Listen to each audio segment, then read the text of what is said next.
الله الله الله الله الله صارما واسنى الغواني واعتضل ذكر الأغاني صارما واسنى الغواني واعتضل ذكر الأغاني وارمي بالبيد الحساني وزل مخطوب التناني والملاهي والمغاني من كيران أو مباني كل ذي ويقى صراب وابغي روحا للمعاني أينها إن حق حق تاليا سبح المساني بصفاتي واتحاقا رتبة ليس لساني فهو مختار البرايا قبل تكوين الكيان برزت حضرات طه قبل تكوين المكان وله أمر طويل قبل تقدير الزمان إنني قبل البرايا حبه شغل الجنان فهو أكلي وشرابي وهو ديني وجناني وهو أنسي وكنزي وأميني وأماني ورفيقي وطريقي وجوادي وصناني ما بقى لي من بقاء من غرامي وحناني وظفيري وبكائي وأراني لا أراني الله لا إله إلا الله الله لا إله إلا الله ليس لليوم قليل غير ما منك أتاني إلى كل دايلي أقر الآيات لو وتلايلي بأن نهجدها قل ورفيق ملزه يا رب سل على المختار من مدر مع سلامي على زراي في الهجر لأنه خير من أبدأ خالقنا وسر جملة موجود من أسوار أتمم لنا نورنا وغفر جرائمنا تقضي هوائجنا يا واسع الرحم نرجوك يا ربنا في كون خدمتنا بداعة غير مسجية لدى السلام وبئت يا ربنا بيع الفضول فكل مجيزه ربنا بالجود والكرم يا رب بالمصطفى بلغ مقاصدنا واغفر لنا ما مدى يا واسع الكرم سلم على سيدي خشر شفاعته ذوي الكبائر كي ينجو من النقم يا رب بالمصطفى بلغ مقاصدنا واغفر لنا ما مدى يا واسع الكرم هدي رسول صلى الله عليه وسلم.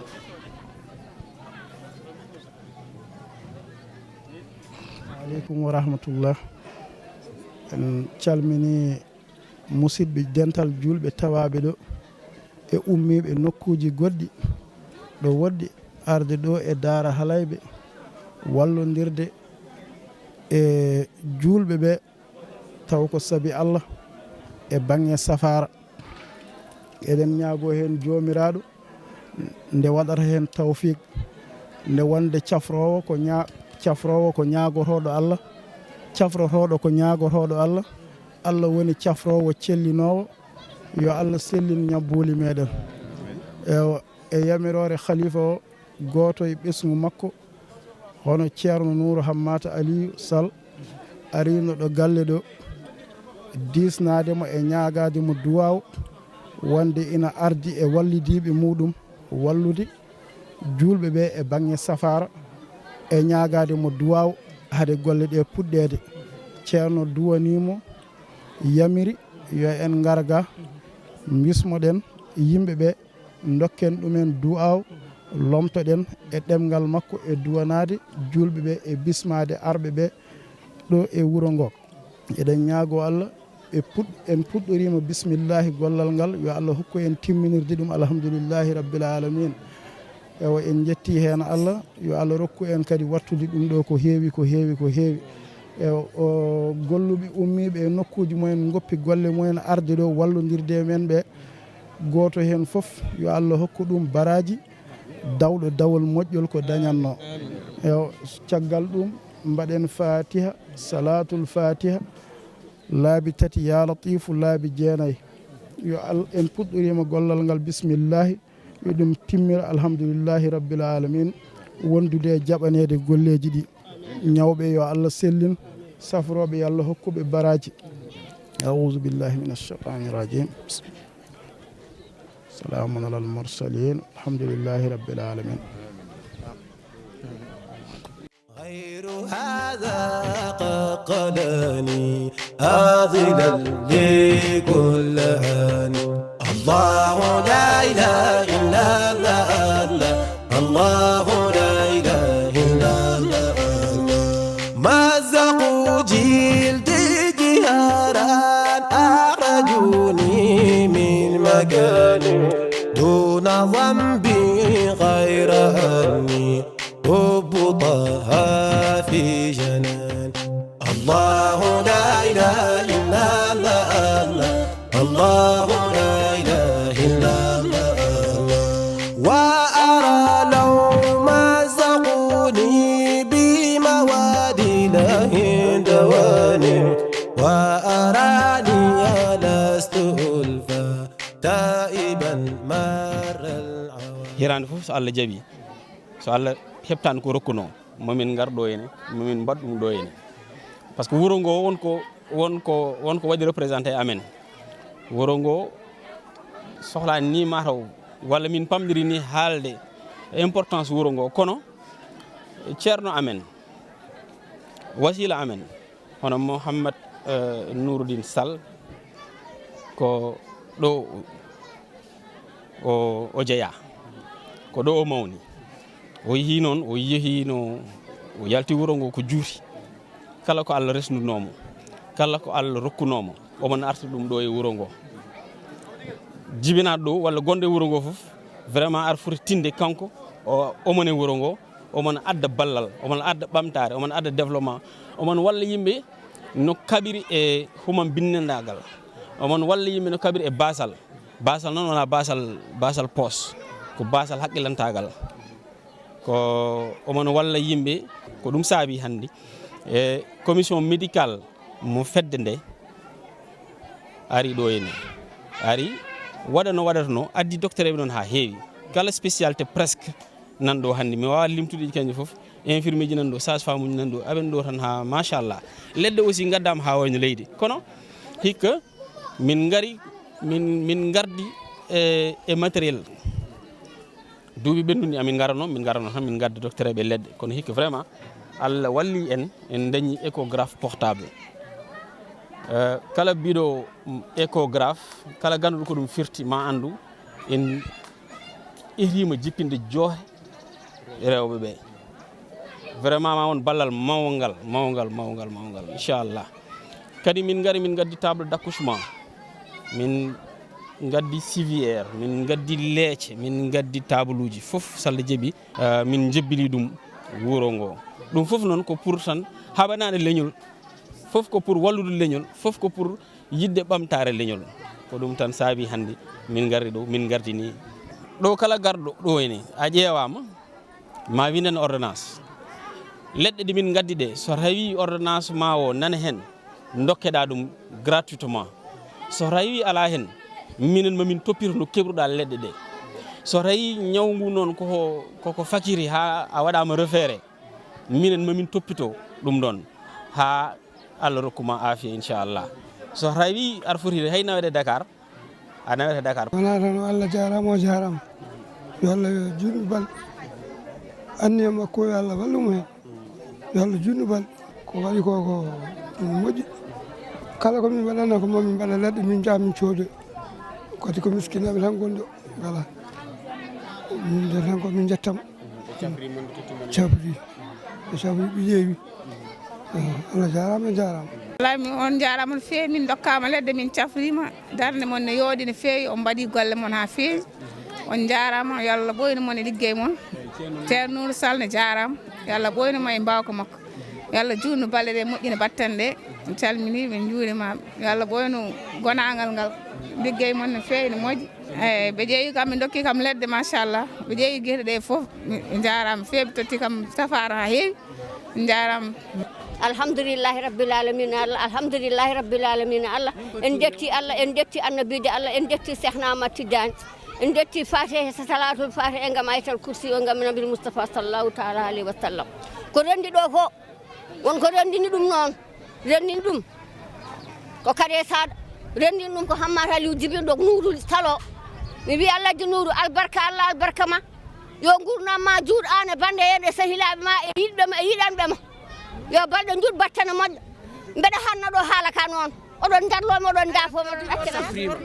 ordonnance uji ɗi noon kala garɗo ɗo wonko heeɓi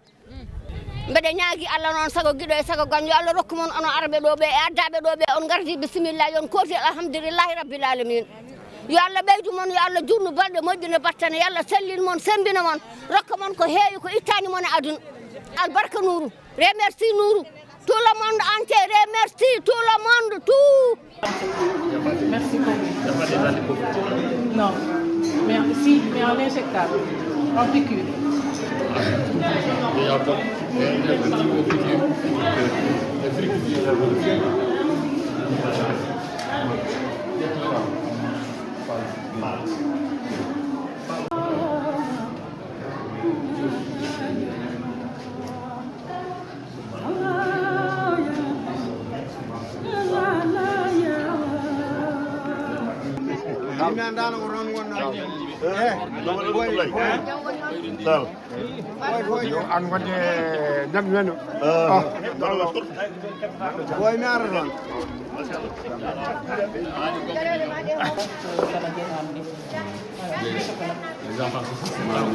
Les enfants sont ça, c'est pas pour les enfants. Non, de 7 ans à 2 ans. De 67 ans, je ne crois pas. Il n'y a pas de problème. Mohamed, da ngay wut ci séeréer parce que Mohamed directement ci papa ci séeréer ñu waxoon ndemaan dégg alhamdulillahi rabbil alamin Allah jettude ko alhamdulillah jetti Allah ne la ɗum jetti sama ko baɗɗi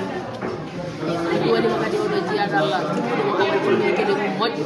julɓe jokkowo enɗam mbarowo fisibilillahi wa rasulillah min beltanima Allah ene laaɗa mum min beltanimamo yo Allah ɓeyde sukkira ɓeyda mbawɗe e kattanɗe ɓeyda mbawko yakobale ñamoɗe laaɗa alhamdulillahi rabbil alamin Allah ɗo hande e dara halayɓe ɗumin goɗɗo amin belti amin tafro sabilillahi wa rasulillah yo Allah ɓeydu mbawko ɓeydanamo sutura ɓeyda kattanɗe e bawal Allah yettinamo ɗo yiɗi hebde ɗo yakobale ñamoɗe laaɗa ya ndendirago gongu hakkude amen albarka Allah albarka makko albarka Allah albarka makko yo Allah weltini wale albarka Allah albarka makko sallogari tibisor albarka Allah albarka ma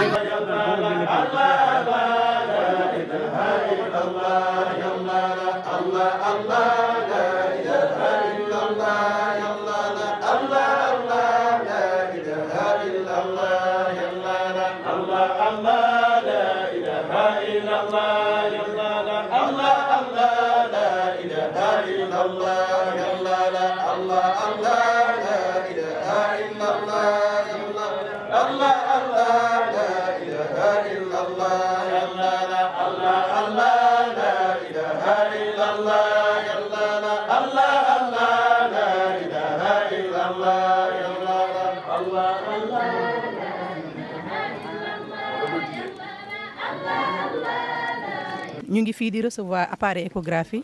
ak ay lit d'accouchement ak table de chevet bu jógee ci Thierno Nourou Sall ñu di ko remercier vraiment parce que appareil bi ñëw na à son heure soxla woon nañ ko population Daara Xale bi soxla woon nañ ko xam nañ ni tamit lii mu ñu defal dugguleet yàgg na ko def yàgg nañu ko defal du tey rek la ko commencé kon ñu ngi koy ñaanal yàlla may ko wér yàlla yàggal ko fi yàlla bàyyi ko si kanamu njabootam ba mu gën duñu jàppale xam nañ ne yéenem ëpp na lii si ñun. tey dañu doon organiser suñu 4e édition.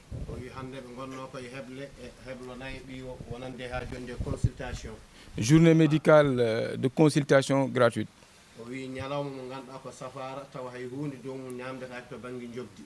waaw particularité année bi ren.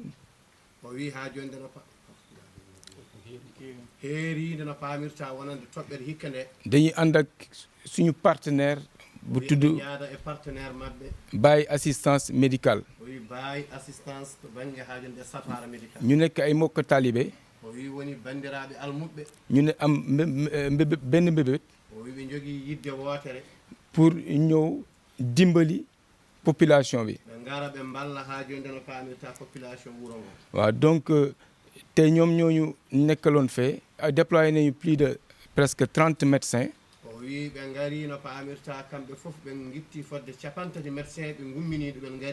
te gis nañu tey mobilisation bu am ci école bi.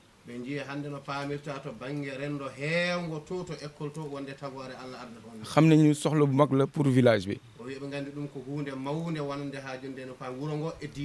di ñaan nag suñu partenariat bi continuer.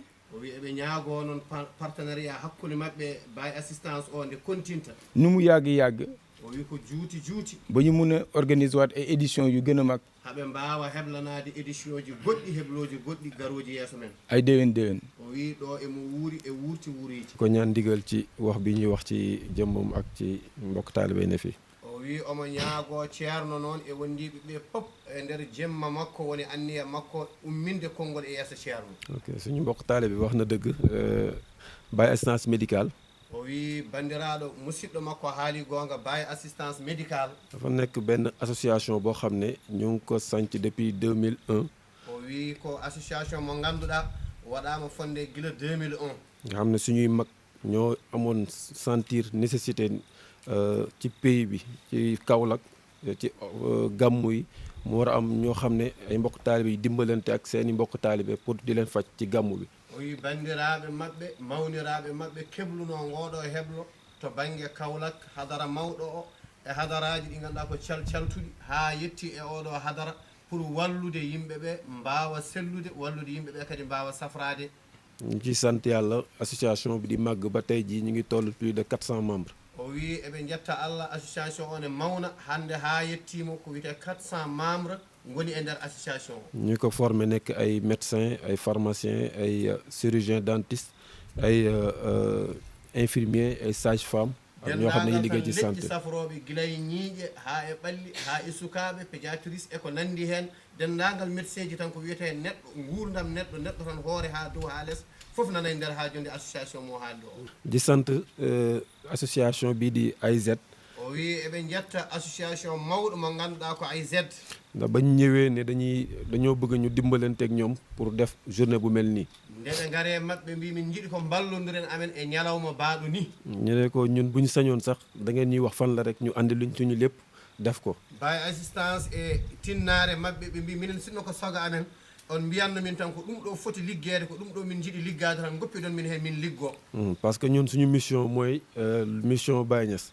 fépp fu nit nekk rek ñu defal lu war ci moom. o wi kamɓe mission maɓɓe woni mission Mawlana Cheikh al Islam ko ɗo neɗɗo woni fof yiya fodde mum yiya haajonde hoore mum ɓe mbaɗan ɗum fodde nde haa timma. donc bu ngeen ñëwee andi ñu ci liggéey mel ni ñun ñoo leen war a sant ñoo leen war a gërëm. ɗum noon son ngari on ngaddani min liggéey baaɗo ni ko minen poti yettude on minen poti jaarde on e jaarnaade on. donc pour wax rek ci bisu tey bi li ñu dajale tey. oyi pour haalde ñalawma hannde o ko tonga heen e ko golla heen. léegi ci loolu consulté nañ au total 773 muy juróom-ñaari téeméer ak juróom-ñaar fukk ak ñett. o wi ɓe cafri fodde temedde jeeɗiɗo neɗɗo e capanɗe jeeɗiɗo e tato. waaw ci loolu ci ñett ci juróom-ñaar téeméer yooyu am na ci téeméer ak juróom-ñeent fukk ak juróom-ñaar muy 197 xale yuñ ci xool. o wi e nder ha jonde temedde jeeɗiɗo ha jonde ɓe o haalɗoɓe ene hen temedere e capanɗe jeenayo e jeeɗiɗo to banggue sukaɓe kono alhamdulillahi rabbil alamin wante santa ñeelna sunu borom onon on gari yen nak ñëw ngeen on gari on gardi Allah ñëwee ngeen ngir yàlla on gaddi kadi Allah nee na indi ngeen te sunu borom parce que Allah woni cafrowo te yàlla mooy faj amen ñaagon on juutde balɗe mu ngi leen di ñaanal maanaam gudd fan e cellal duumingal maanaam ak wér gu sax e kadi yaarude yeeso e ko gonɗon e dow muɗum ko ak jëm kanam maanaam ci lii ngeen nekk ci kawam ɓeyɗon kadi collaboration moɗon e AIZ nee na ngeen gën a jokkaloo seen diggante ak AIZ son cohli AIZ kala mbawɗon yaade ma taw on toon nee na saa yu ngeen soxla AIZ fépp fu ngeen mun nekk Sénégal ba bitim réew dañ leen fekk foofu soɓe cohli on no mbaɗɗon ni kamen maɓe mbaɗnoon so on cohliɓe yéen tamit bu ngeen leen bu ñu leen soxlaa yéen tamit nu ngeen def ni ñoom tamit ñu defee ko noonu ɗum noon tindini tan ko Baye wino ko lii nag day tegtale rek lu Mawlana Cheikh al Islam Baye lu mu waxoon o wini so haljite almude jiɗɗo fof yo ƴettu nee na moom bu paree si taalibe ku bugg rek fabal nga jël ko awa e mon ko kam fuɗi nee na li ñu ji si yéen moom sax na kadi ɗum ɗo woni wonde almudu lii mooy nekk taalibe jatane almudu so wona mbaɗo ceerno mum wutte nee na maanaam yeesul si taalibe bi nga xam day jël sëriñam def ko mbubbu taw sa tununima a wawamo laɓɓinde fekkee boo tilimalee yére bi doo ko mun a setal almudu wonata wutte ceerno muɗum taalibe mooy nekk mbubbu sëriñam ceerno ala ko handi nee na sëriñ amul lu mu warloo so wona rewede ludul maanaam ñu topp ko ko waɗe ma ko feeña e ma nee na li sëriñ bi def ci yow mu feeñ ci yow komi almudo kaari nee na taalibe diwla a nandane makko te nuru woo ak moom jikku si wàllu jikku golle ak jëf nguurdam ak dund ko aɗa wuurdamo tan yow yaa ngi koy dundee rek kono a wuurnanimo waaye dundaloo ko kadi a wuurananimo te tamit dundeeloo ko ɗum noon on tinnata tan kon na ngeen góorgóorlu mbeɗa wiya cheytane ko général ko keblude armée makko mu ne seytaane dag général la dafa maanaam préparé arméem kala man ƴetta mono waɗa guerre aboto koye sukaɓe nee na képp kuy def guerre man si waxambaane si ndaw ñi nga jëm ƴettata mawɓe yaaɓe ha kaljiti mag ñi nga xam dañu dem ba jeexal doo leen jël joni noon cheytane ɓe sohliɓe nana jogui ɗum seytaane nag ñi mu soxla mu ngi leen téye mawlana cheikh ibrahima nee na Mawlana Cheikh al Islam e kala nanduɗo e makko ak képp ku nuroog moom ko neeri almuɓe muɗum ko wonde soldateɓe dariɓe haɓade iblisa lu mu yaree ay taalibeem ak ku mel ni moom mooy jàppa taalibeem maanaam yar leen ci wàllu diine ɓe gona soldateɓe ñu nekk ay soldat daraniɓe habde cheytane neen ñu taxaw ngir affronter ak cheytaan ko dañƴon ɗo nee na li ngeen fi am hewde famɗude tuuti ak lu bare on dañi ɗo Allah kam waaye xam na ni daal sunu borom moom am ngeen ko fi ko dañƴon ɗo hewde famɗude fof li ngeen fi am mu néew mu bare onon AIZ fof yéen ak waa AIZ yépp min ceedanima on sëriñ bi neen mu ngi leen di seedeel on daranima Allah taxaw ngal ni sunu borom ko ɗum tan kadi min jogani on te lii rek la leen amal almudo nee na taalibe ceerno jogani men ko seedam faagal nee na sëriñ bi lu mu am ci yow rek mu seedeel la so tawi o seedanimama bu la seedelee rek Allah seedanoma sunu borom seedeel la so seedanakima bu la seedelewul kala jiɗɗo seedanoma képp ku mu bugg na la seedeel kono Allah seedanta ko waaye sunu borom moom du la seedeel minen ne min ceedanima on sëñ bi nee nag mu ngi leen di seedeel oɗon goni eko jamiran ɗon ko nee na yéen a ngi ci lu ñu leen digal eko nehano ɗon ko ak lu ñu leen yare so ligganade Allah mooy lan mooy jëfal suñu borom di ko liggéeyal ko heddi ko li des lii nag ko wasiya mu ngi leen di maanaam ndënk aduna oɗo yarata ɗo nee na aduna bi fu mu toll moni foof ku nekk nana wiya ceernam mu ngi wax sama sëriñ ɓe nana cappo ñii ñu ngi maanaam wonewu ɓe nana mbakko ñii ñu ngi maanaam tiitaru di bakku kaka ɗon ndentoɗe ɗum nee daal mu ngi leen di dënkaloo loolu na ngeen ko moytu moni foof ku nekk teddinani ɗum teddi ɗum ku nekk maanaam ki mu teral mu nekk sëriñam walla leneen maanaam respecté ko nde mbawa hisnude ceerno ma o su boobaa nag nga mun a maanaam muurloo sa sëriñ cheikh ibrahima cheikh al islam cheikh ibrahima o meeɗa jaabade hay goto mosul tontu kenn nde haalaruji ɗi keewi neene bi wax yi demee ba mu bare o windi deftere wootere mu binde benn téere o windi kaasiful ilbaasi mu wax ko kaasiful ilbaas hadis neene hadis sahih neene hadis bu wér qur'anil karim ak qur'anil karim o waɗi heen nenne neene loolu la tibb def ko si téere bi o kala jiɗɗo yeddudemo neene képp ku ma bëgg a weddi yo ƴettu deftere nde jëlal téere bi ɗon jeddi kaaɗi su boobaa nag werante foofu la yem o meeɗa jaabade neɗɗo neene moom mosul tontu nit ko wawi ko yiɗi fof wiyamo loo bugga daal nga yekka ko nga wax ko waaye moom du tontu tiina nde woto jaabodiri ɗe kon nag sëñ bi mu ngi ñuy dénk ñun ñëpp nañu góorgóorlu ñu bañ a tontu tiina nde woto bakkuɗe nañu góorgóorlu ñu bañ a bakku tiina nde woto ñiŋi e ceerno hay gooro ñu moytandiku maanaam di dem di jeebaane sëriñ keneen neɗɗo ko woni fof ko hoore mum ne nit daal lu mu nekk si boppam rek la nekk allah haali ɗum nder qur'ana yàlla wax na ko si biir alquran baado audu billahi min ashaitan arrajim بعد أعوذ بالله من الشيطان الرجيم والله خلقكم وما تعملون نين والله خلقكم وما تعملون صدق الله العظيم صدق الله العظيم كمين تاجي on من سين بورم مالين سك tagi no mbaɗon ni ma sakke ni ngeen melni non mbaadi ko Allah tagi neɗɗo tagiri ɗum ni comme que yàlla moo sakkani sakke ko num ko nekke gacciren noon kon nag nañu bàyyi noonu nit tan woto mbiyen ene itta hay goto no Allah waɗiri ɗum ni neene képp nit boo gis nu mu mel bu ko ni nga danga koy dindi si melokaanam woƴe hoore ma tan yow daal talal sa bopp so tawi gila pinɗa subaka bu fekkente ne bi nga yeewoo si suba ha lelde yonti neene ba maanaam tëdd jot ala sippira e bonɗi ma e jikkuji ma neene yaa ngi xeex ak maanaam say mbon ak say jikku a ayibaji ma neene ak say ayiba ha a lelima a tuɗɗima neene ba nga tëdd maanaam nga sango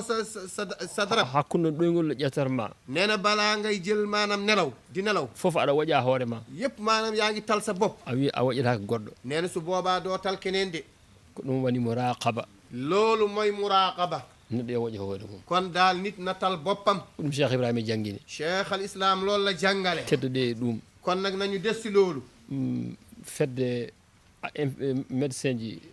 cheikh ibrahima ngari ɗo neene na ngeen xam ne daal mbooloo médecin yi nga xam ne waa cheikh ibrahima ñoo fi ñëw wona kamɓe ne arino ɗo ñu dul ñeen sax ñëwoon nañu fi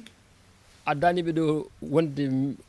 enen ken almu cheikh ibrahima neene indiwu leen fii de ngir ñoo moom mi walla ñoom ñi ay taalibe cheikh ibrahima lañu mbeɗa andi kala noddon on notoyta neene xam na ni daal képp ku leen woo da ngeen koy wuyu kadi mbeɗa tini oɗon notoy e fannuji kala neene tamit yëg nañ yéen a ngi wuyoo si bépp maanaam ku leen mun a woo wona solidarité aveugle neene du solidarité wut lenn walla leneen ala ko noon tan déedéet melokaan la rek noonu ngeen mel noon bisimilla moon kon sëriñ bi ne mu ngi leen di wax bismillah assalamu aleykum wa rahmatullah assalamu aleykum wa rahmatullah Cette journée de consultation gratuite suivie de dons de médicaments fait partie de notre programme annuel, de notre chronogramme qu'on déroule tous les ans. Et cette journée se fait ici, à Dara Halebe, depuis 4 ans maintenant. Cette année, c'est la 4e édition de suite qu'on fait ici à Dara. On a commencé par Dakar, ensuite on est venu à Golere. Et les autres années qui ont suivi, nous nous sommes concentrés sur ce village qui a vu naître et grandir notre khalife, notre guide, le vénéré Mohamed Cheikh Nouruddin Sall. Le sigle veut dire Association islamique pour la solidarité, l'éducation et le développement. Dans la solidarité, dans le développement, il y a la santé. L'AIZ est structurée. Il y a un bureau entouré de 6 commissions, parmi lesquelles la commission médico-sociale, qui a un programme bien défini, bien détaillé et qui le déroule au fil des ans. Cette commission médico-sociale œuvre pour l'organisation des journées comme celle-ci, ici, dans ce village, et également là-bas à Dakar, où nous sommes basés tous les jours, toutes les semaines, tous les mois, en fonction des cas auxquels nous sommes confrontés. Cette commission, elle est là et puis elle gère. Dans notre mission en tant qu'association, d'aider la population à travers cette journée qui a été riche en activités, avec la collaboration de notre partenaire Baye Assistance Médicale, qui a bien voulu nous faciliter vraiment l'organisation de cette journée. Nous n'avons ménagé aucun effort dans l'implication vraiment de cette journée. On sent la mobilisation de toute l'équipe, les membres de l'association, et c'est l'occasion vraiment de les remercier. Et remercier by Assistance Médicale, vraiment pour la première fois, ils ont voulu